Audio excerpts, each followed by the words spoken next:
Seguimos profundizando en la revelación de la palabra. Ayer veíamos el sembrador que siembra esa semilla que, ante la expectativa real de en ese tiempo una cosecha tan exigua de un 10%, la palabra siempre promete más, 30, 60 y 100 por uno. Y hoy vemos en estas palabras que son un poco como una hipérbole, como unas palabras un poco misteriosas del Señor. El Evangelio breve termina con estas palabras: que al que tiene se le dará y al que no tiene se le quitará hasta lo que tiene.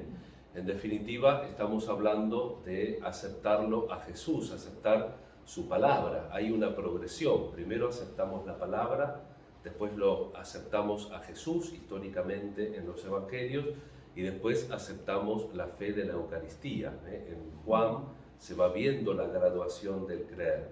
Creer en el Hijo es en definitiva creer en que su carne es vida para el mundo. Entonces hay una progresión y siempre está la dinámica de la fe.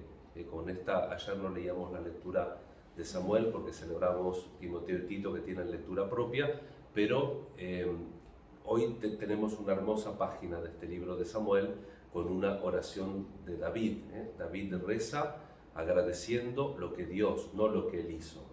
Tenemos a un David centrado, lo que recibió de Dios, y lo que él pide es que el pueblo nunca deje de alabar y de entender que las palabras del Señor se cumplen, que la palabra del Señor es sólida, donde yo puedo apoyar mi vida. Y por eso el Evangelio, que es un verbo intransitivo. La Vulgata lo traduce un poco no tan literal, pero dice venit lucerna, trae la linterna, la luz. No se trae una luz, dice Jesús, para meterla abajo de un cajón. Esa luz evidentemente es Él, con toda la teología de la Iglesia de los primeros siglos, el bautismo como iluminación. Por eso practicar la fe en el Antiguo y en el Nuevo Testamento consiste en escuchar, en recibir y en obedecer. Es decir, escuchar, o audire, y es decir, hacer. No los que dicen Señor, Señor, sino los que hacen. En otro lugar dice San Pablo, no los escuchadores, sino los hacedores de la palabra.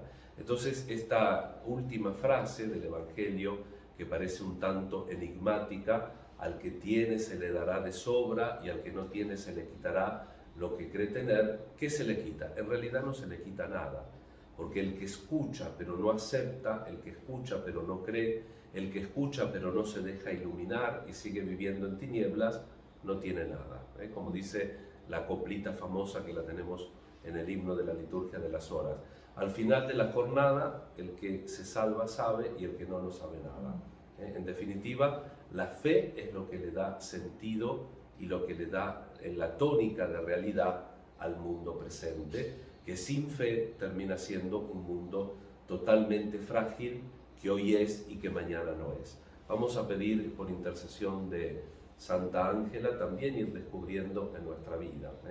Esta santa hija adoptiva de Brescia, Santa Ángela de Medici, que fue la primera congregación, la congregación de las Ursulinas, fue la primera que se fundó para dedicarse a la educación. Ella nació en el año 1474 y murió a los 40 años, en 1540 y pico de años, un poco más, no, 60, porque murió en 1540. Y esta santa primero fundó más libremente, después en el medio le vino el Concilio de Trento y tuvo que irse al convento, porque ella quería que las hermanas estuvieran en sus lugares. Con el Concilio de Trento tuvieron que ir al convento, pero siempre se dedicaron a sembrar. En las mujeres, sobre todo en esa época, hoy se habla mucho de feminismo, de hogares y demás, imagínense en esa época, fue un tremendo adelante social las congregaciones religiosas, que como el carisma también de ustedes de San Vicente, fue corrigiendo esas injusticias que hay en la sociedad. Pero siempre esa corrección ha permanecido y ha surtido efecto en las distintas épocas cuanto estuvo arraigada en la fe. Porque lo otro es una especie de filantropía, pero lo que realmente cambia al hombre es el amor arraigado en la fe. ¿Por qué? porque tanto amó Dios al mundo que le envió a su Hijo para rescatarlo. Y por eso el que tiene fe sabe que tiene que rescatar a alguien que tiene una dignidad que viene precisamente de la creación de Dios y del destino de salvación universal que tenemos todos nosotros.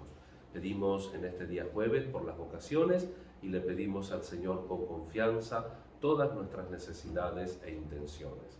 Que así sea. Que así sea.